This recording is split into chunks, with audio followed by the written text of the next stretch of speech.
Bali Maharaj, who was almost killed, or actually killed, Bali Maharaj was able to be revived by his guru. And then he became very loyal and went through extensive training. And the training he was doing gave him weapons and a chariot that were virtually invincible. Now, we see in the modern days the same mentality is there. During World War II, both America and Germany figured out that Einstein was right. A tiny bit of matter has a huge amount of energy in it. And no one had ever figured out nuclear energy. But Einstein predicted it. And he wrote a letter to President Roosevelt that you ought to be aware of this. Because if Germany had the nuclear bomb first and had dropped one bomb on London, the war would have been over. London would have surrendered, just as Japan surrendered when a bomb was dropped.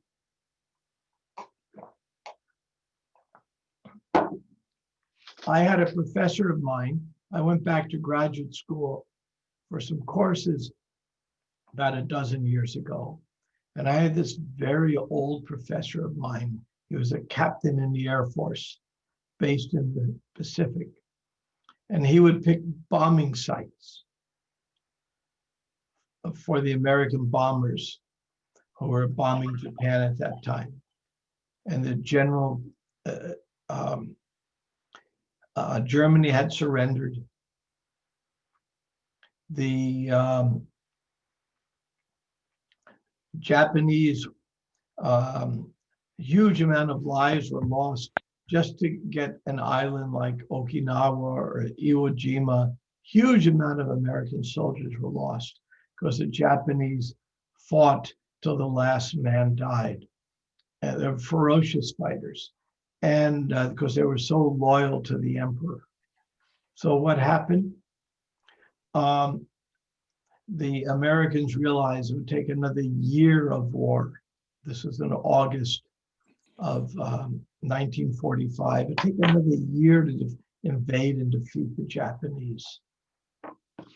So one day the general goes up to the professor and says to him, Mr. Bartley, this war is going to end soon. And the Captain Bartley said, impossible, sir. He says, oh, don't worry, because it was a secret that only the general and those above him knew. And he said, I need 2 more bombing targets. He said, and they picked targets based on weather and industrial capacity for Japan. There's various criteria. One of the criteria was not would civilians be hurt. So the professor said, well, okay. And he came back with 2 targets, Hiroshima and Nagasaki. And a 3rd target. And the 3rd target had bad weather, so it wasn't bombed. Because the pilots needed, they didn't have the modern navigation or GPS, so they needed visual coordinates. And of course, it was bombed and the war ended. So there's this competition even nowadays to have the most powerful weapon. The idea is if I have a more powerful weapon, I'll win. We find on the streets, I'm an advisor to the police department here in town, and we find the police are often by criminal gangs, not ordinary citizens, are not armed as well. The ordinary citizens have illegal machine guns, and the police just have generally their pistols. So this mentality that if I have a bigger weapon than your weapon, I can win the war, and I have better prowess than you do. This mentality is long-standing. We have it now. We had it in World War II. And of course, we had it with Bali Maharaj. So Bali Maharaj approaches the city. And when he approaches the city, Indra goes to his spiritual master, Prishupati, and says, "Ah!" Well, maybe he didn't exactly say it that way, but that would be the modern way of saying it. What do I do? This army is coming, and they're more powerful than us. And he gave a good advice. It was the same advice a colleague of mine gave me in the 70s. In the 70s, I was going to Rutgers University in Newark, and I was doing my thesis. So I had every night late in the laboratory, and between Rutgers and the train station was a very bad neighborhood, crime-ridden ghetto neighborhood. And every night I'd have to take the last train. And so I'd have to walk through this neighborhood, and there was a lot of racial tension, and I was considered the enemy due to my race. So, and getting it, once I got to the train station, I was safe. There was a policeman there, but I had to walk this 3/4 of a mile through this horrible neighborhood in the dark alone. So one of my colleagues gave me some good advice. Can you guess what the advice he gave me was? He said, when they're coming after you, run, run, run. And I learned to run very quickly. Sometimes the objects would be flowing past my head, but they never caught me. So similarly, the mentality is the same. What I'm trying to show is a mentality that we're reading the Bhagavatam. We can see all the same psychology nowadays. Might not be as dramatic, but it's there. So what was the advice that was given to Bali Maharaj? To Indra? Run, run, run. Now, these are very high-level demigods. Nobody was lusty or greedy, even though it was the most beautiful women in the universe, the most handsome men in the universe. People weren't lusty, they weren't greedy. There was wealth all around, but they were high-class, elevated people. Along with that, they had certain skills. And one of the skills was to change their form and even become invisible. So that's what they did. And they ran before the army got there. And then Bali didn't even have to fight. He just had to walk in the city and sit on Indra's throne and conquer. So, in the first verse, neither you, he's here, Bali Maharaj is getting advice from Prishupati. Neither you nor your men can conquer the most powerful Bali. Indeed, no one but the Supreme Personality of Godhead can conquer him, for he is now equipped with the supreme spiritual power, Brahma Tejas. As no one can stand before Yamraj, no one can now stand before Bali Maharaj. Analogy clear. You go in front of Yamraj and say, can I have 5 more minutes? We just had a Supreme Court Justice, Ruth Bader Ginsburg, who was, for those who know something about her life, a quite admirable life, very, very high-class person, very super intelligent. And she did not want the current president to pick her successor. So she's working even till a day before she died, reading briefs, but she has pancreatic cancer and is dying. And she gave her last dying wish. She said, let me live long enough so the next president will pick my successor. And with all her fame and all her fortune and the best doctors in the world, they couldn't extend her. She wanted one more month at least, and they had no way to do it. So no matter how powerful we are, we can't hardly beg one more day. And Sangeeta, who is this amazing devotee who, with the greatest compassion, deals with issues at the time of death and helps devotees at the time of death. She reports she's seen so many devotees pass on. And she was asked, when a devotee is dying, what's the most common thing they say? Think about it a minute. What is the most common thing devotees say when they're about to die? Or maybe not the moment of death, but death is imminent. Think about it for a moment. Can anybody like to unmute and tell me what they think that is? Hare Krishna? Yeah, no. They have one lament. What is lament? It's most common.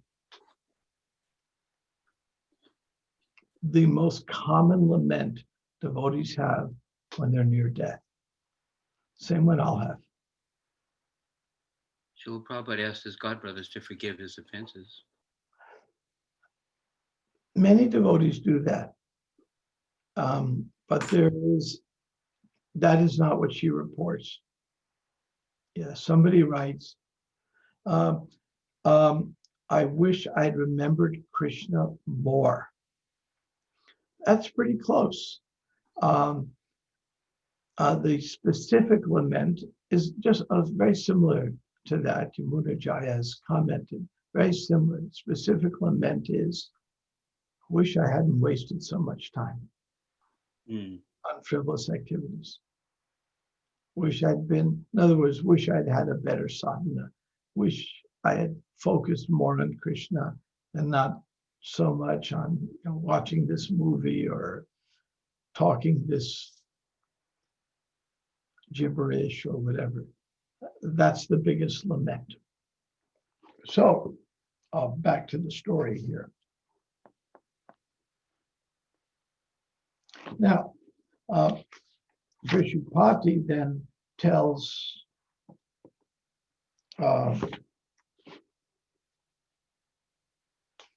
he tells him, first he says, you can't conquer these men. Then he says, therefore, waiting until the situation of your enemies is reversed, you should all leave this heavenly place and go elsewhere where you will not be seen. And I'll read the final verse. Esha vipra balo darak samprati ujita vikrama tesamiva pemanena sanubando vinakshati. Bali Maharaj has now become extremely powerful because of the benedictions given by the Brahmins. But when he later insults the Brahmins, he'll be vanquished along with his friends and enemies. Now, that insult, as you'll see later on, was he ignored the advice of his spiritual master and surrendered to the Supreme Personality of Godhead. So the insult of the Brahmins, generally, we try not to insult Brahmins, but Bali Maharaj, who is a grandson of Prahlad,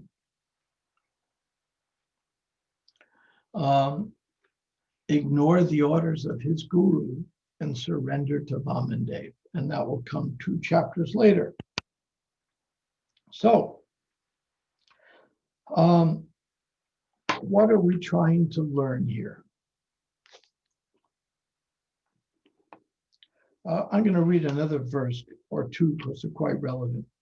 Sukadev Goswami is telling the story, and he says, the demigods, being thus advised by Vrishupati, immediately accept his words, assuming forms according to their desire.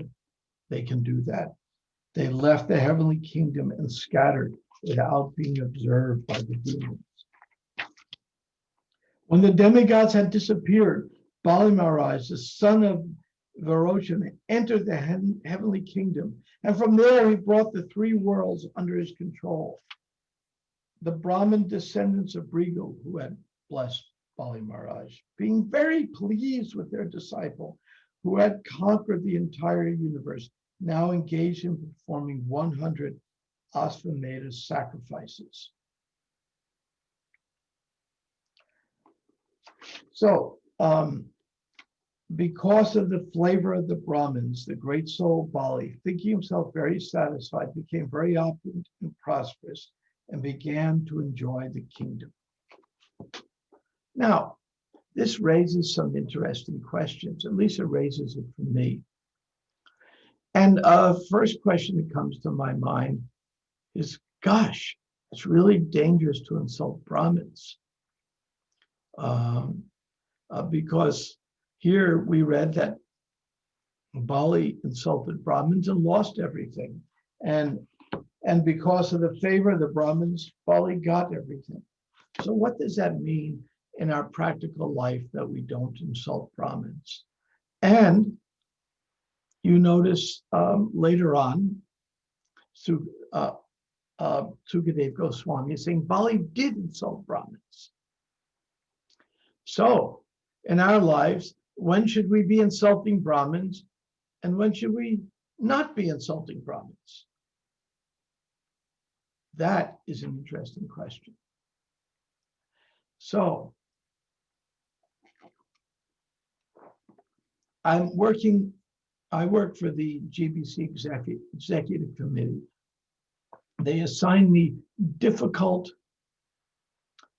ISKCON resolved cases because I've had 20 years of training. I'm certainly not God's gift of mediation. After 20 years of training, I know something. And so they assign me these difficult cases to work on. They've just given me one that I'm doing with Vajrayari that's so difficult. It's been going on for years, and there's multi-party dispute. And Vajrayari had the very clever idea.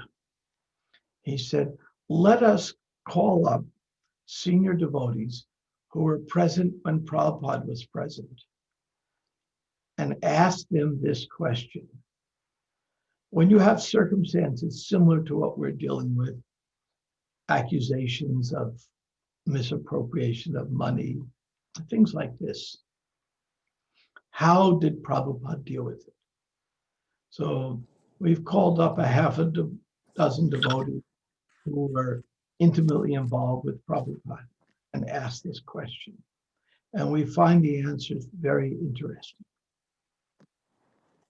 Because how, when a devotee, especially one of our leaders, is engaged in activities that are very strange, but they're in the Brahminical position,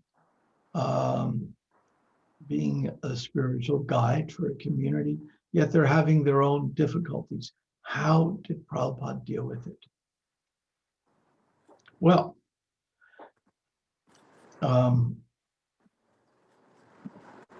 what we will do is we will maybe, just to make the class a little more interesting, can I post a poll?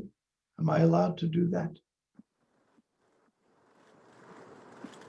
Do we have that capability? We can unmute everyone if you need. Unmute. You don't have the poll on here where I post a poll and people check? I think our Zoom account is not having those. Oh, okay. Those Well, let us unmute everyone and have a little discussion for a few minutes. Yeah. I'll give you a circumstance. Jennifer, can you help unmute? Yeah, everyone can unmute themselves if you like. somebody is caught. We'll give a few circumstances. First, someone is caught stealing money from the temple. What would Prabhupada do?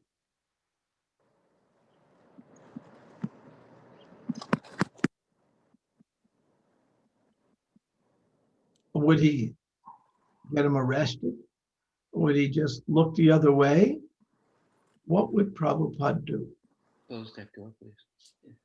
Adi, Well, Srila Prabhupada, it's interesting, always found it interesting that Srila Prabhupada was more concerned about the devotee than the Lakshmi.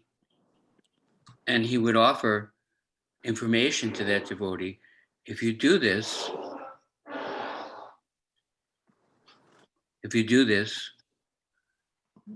there'll be a reaction. We're concerned for you, yeah. that you will suffer. Please don't do this. Okay, and he did something else. You're right. The overwhelming majority of times, with one exception, which was very unusual, that's what Prabhupada did. Maybe two exceptions. And somebody else have an idea. What else did Prabhupada do when some leader was caught, in some cases, doing illicit activity, another case, not chanting any rounds, another case, taking money, another case, right in New York, offering, the wife of the leader was offering unofferable substances. The word vegetarian, Jaradiko Vinda. What did Prabhupada do? Any other comments?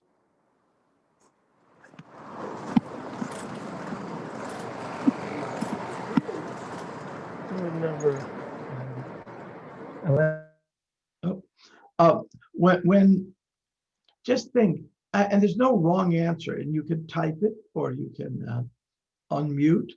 But what would Prabhupada do? He did one other thing. Generally, the answer was Prabhupada looked forward, not backwards. Okay, you've made a terrible mistake. How are you going to stay in devotional service now? He was very concerned about the person. As Ram Baru puts it so brilliantly, Prabhupada was a radical personalist, truly a radical personalist. So he cared about the person. So what else did Prabhupada do? Think about it in your own. You're caught. Here you are in your brahmacharya ashram, and you open your locker, and out drops a bottle of liquor because you were taking little nips at night. And somebody sees it. What would you do if that came out of the locker next to you? Well, any kind of a circumstance you want to imagine.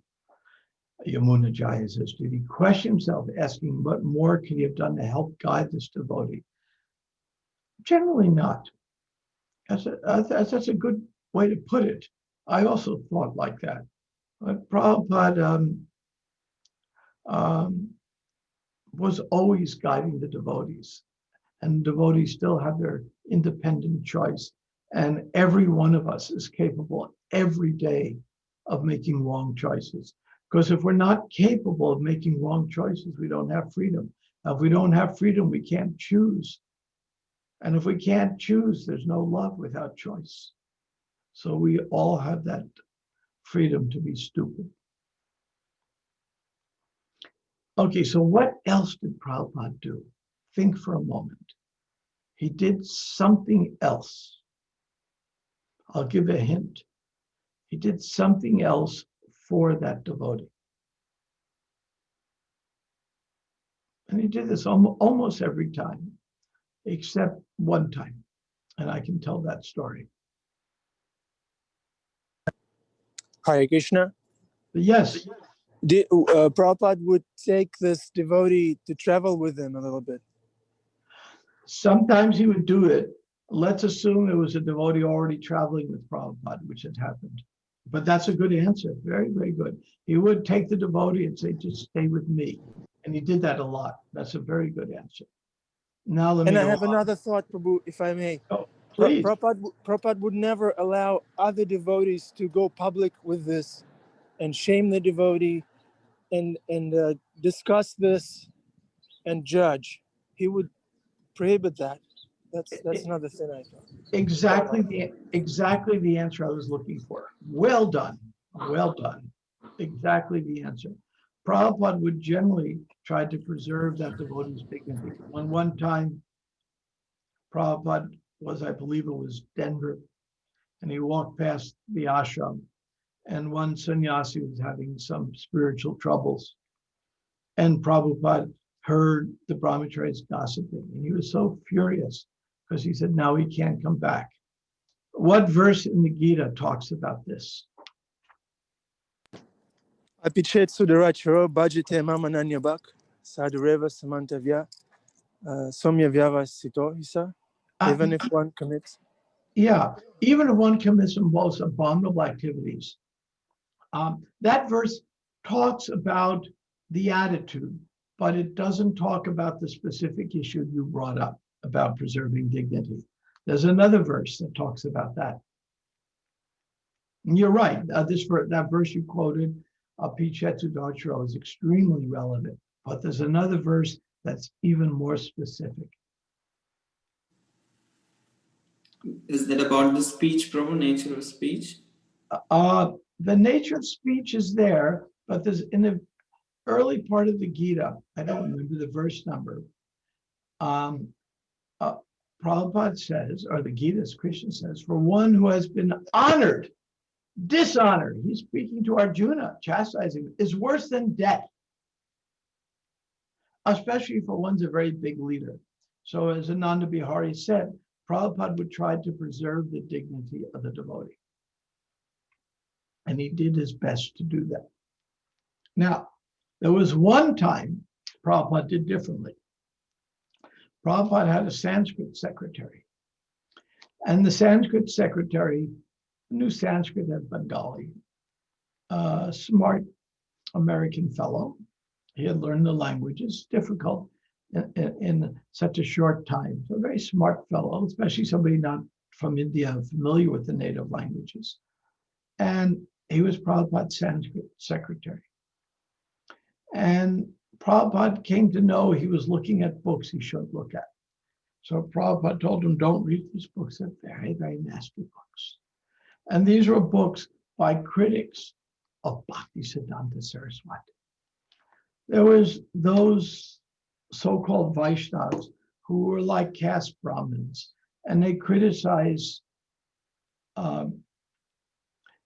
Bhakti Siddhanta Saraswati, that he was not bona fide initiated because Gaur-Kishore Das Babaji wasn't bona fide, just some silly technical detail that probably wasn't even true.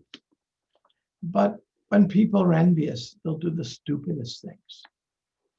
And so he stole some money. He was given money to go shopping for some books, took the money, went to Radhakund, hung out with some envious Babajis, and started preaching to devotees that Prabhupada was not a bona fide guru because Bhakti Siddhanta Saraswati wasn't bona fide, because Gaur-Kishore Das Babaji, for whatever silly reason, wasn't bona fide.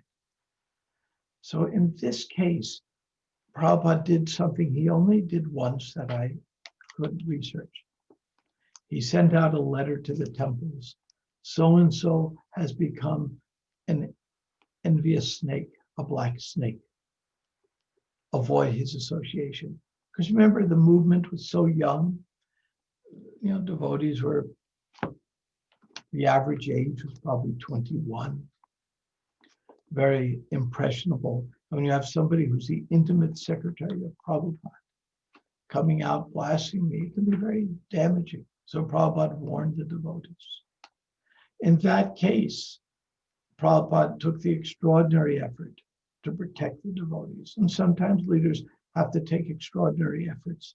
Somebody who's doing a lot of gossiping, a lot of criticizing, they may actually have to tell them, you have to leave, you can't stay anymore. It requires a certain intelligence and discretion to make these decisions. What most people don't know is later on, Prabhupada told them all was forgiven. You can come back and be with me again. The devotee chose not to. It's a huge amount of pride. Even to this day, he still has that pride. He could not come back in association with devotees due to his huge self-pride. A very miserable position to be in. But Prabhupada then invited him, you can come as devotee had suggested before and travel with me again. But he couldn't swallow his ego to do it. But that was an exception where Prabhupada actually hurt his reputation only because it required to protect his movement. So generally, the attitude we're getting from Prabhupada is to be very liberal. If somebody has trouble, the last thing to do is embarrass them publicly, because then they'll go away. And very few of us can withstand that. We all have a little bit of false ego, at least for myself, I can say it's there. I mean, sometimes I'm criticized heavily for things that I didn't even do when I've been in position of leadership. I had nothing to do with it. I couldn't have had anything to do with it. But somebody criticizes and it hurts. I can feel the pain. So I know that we all have that little bit, most of us have that little bit of pride. So Prabhupada wanted to preserve our dignity. That is very important. At the same time, if it was necessary to protect the movement, he would do it. We went through this some years ago at the Bhakti Center. We had a president of the center, a very nice gentleman devotee. And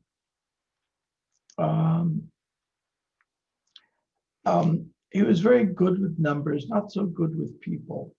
And some management decisions were making that weren't good for the project. So our board of directors met, and Radhanath Swami was there with us. And he was there. And we discussed a certain management decision. And the whole board voted one way. Radhanath Swami is technically not on the board, but the Acharya. He agreed with the board. And so this one devotee then was the outlier. A very sweet devotee. So what did we do then? So he said he felt he should resign because he didn't have the trust of the board. So we kept this very confidential. The board delegated me to sit with him. I was very friendly with him. I still am. And I said, what do you think Krishna is telling you? And it takes us back to the Bali Maharaj story. Of course, in here, Vishupati is saying to Bali Maharaj,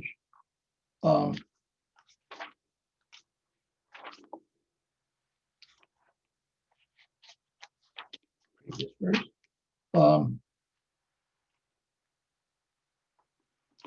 well, it's actually later on. He says, in the purport, Prabhupada talks about how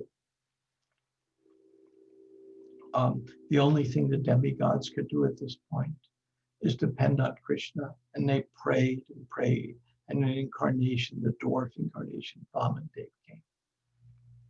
So similarly, I said to this devotee, I said, okay, what does Krishna really want? And I tried to bring him to the place. And he admitted he had a very unhappy wife in the city. And it was weighing more and more on him. And he wanted to be in a different place. And he said, and we just talked and he understood it was the will of Krishna, but we wouldn't let his pride be smashed. And then with the board sanction, I said, well, what do you need to help you transition in a nice way out of this position. So, well, I need X dollars would help me because I'm going to have to rent a place elsewhere, get a car and move. So I said, I'll get back to you shortly. Went back to the board and we gave him $2X because he'd done so much service. And we wanted to be liberal at giving him what he needed to do it. So even though he had made some serious management mistakes, he never wasn't stealing any money or anything at all like that, but he had made some mistakes. The attitude was, what can we do to preserve his devotional service, to keep his dignity, to allow him to move on in a nice way? What more so when a devotee has difficulty? He has difficulty with one of the principles, difficulty chanting, difficulty with something else. We don't know why these difficulties are there. You know, who knows? Somebody can't get up in the morning, just can't get up. Maybe that devotee is in Maya, maybe has a tumor growing on his brain. I've seen that happen. Devotee just couldn't get up anymore. And it was a tumor on his brain. So there's something called the benefit of the doubt. We take the liberal attitude. We give the benefit of the doubt. Oh, this is a sincere person, has a little difficulty. Instead of, this person's a rascal. That was so rarely done by Prabhupada. So rare. So the attitude is to just be as liberal as possible, be as compassionate, but at the same time protect other devotees if a person is presenting philosophical conclusions that are wrong, presenting mismanaging in terrible ways. But that's why every leader has a leader above them, and every GBC man has a body above them, because every one of us can sometimes get a little bewildered, and we need, as the Beatles song says, a little help from our friends. So we'll stop here. Bali Maharaj he needed help, got the blessings of the demigods. Indra needed help, and there was his guru said, there's no other thing you can do, and the only way you can get help is approach the Supreme Personality of Godhead, and with your prayers, get him to come. So he got a little help from his friends that way. With that, we'll stop here, and in the remaining minutes, are there any questions, comments, reflections? Thank you, Brahmatirtha Prabhu. You packed up so many insights in such a short time. It was very practically helpful and sobering also to understand how things are like dealt by Srila Prabhupada. So thank you very much for taking this angle and presenting this. We asked for the name of the class that we're supposed to give a name. The name of this class is A Little Help from His Friends. Thank you. Okay. Does anybody have any comments they'd wish to say? Any words of wisdom besides let it be? Today's Beatles Day, obviously. And anybody have any other reflections in the 1 minute we have left? Your service is very valuable, Prabhu. In the course of a cooperative effort, there's always some possibility of disagreement and some wrinkle that comes up. Yeah. And without that, there's an interesting quote in the Bible that says, if you have a quarrel with your brother, don't bring your gift to the altar. First, go settle the quarrel with your brother, and then come to the altar. That Krishna sees this very important, that devotees settle differences. And in our own experience with managing here and there and dealing with so many different situations when conflicts comes up or somebody is pushing the envelope and deviating, our own experiences, like you just mentioned, I always try to get another devotee with me and go and pray to Krishna. Krishna, this is your program. We're here on your behalf. We're your devotees. We don't know what to do. First of all, put it before the Lord. Admit that we don't know what to do, and then say, we'll do whatever you want. Yeah. If you want us to be heavy and just throw this person out the window, okay, today. Or if you want us to tolerate this for 100 years. And then it says, and it always, hundreds of situations have come up. And whenever I sit together with another devotee and say, Lord, please show us, we'll do whatever you want, it always settled. It's always settled. And without bringing it before the Lord and without saying, we'll do whatever you want, then it's not very easy to get through some of these things, because these are not chaotic. These are tests coming to us from Krishna to see if we want Krishna's will or the way I think it should be done, you know? And that's what it comes down to. If the way we deal with it pleases Krishna, that's so important. Yeah, I mean, devotees getting along. We're humans, and humans always have some anartha, and the biggest anartha is envy. And, you know, jealousy means, wow, he got the maha, wish I had it. Envy means, I hope the maha falls on his lap. And, you know, so there's a difference. And Krishna says, Arjuna, I'm telling you all this because you're not envious. So if we're not envious, then we're going to have a liberal heart, and we're going to want to help others, even in their difficult time. The old saying is, a friend indeed is a friend in need is a friend indeed. And certainly Prabhupada lived his life that way. And I can be a personal witness to that. Okay, with that, I think we'll stop here. We're greeting the deities. Thank you very much.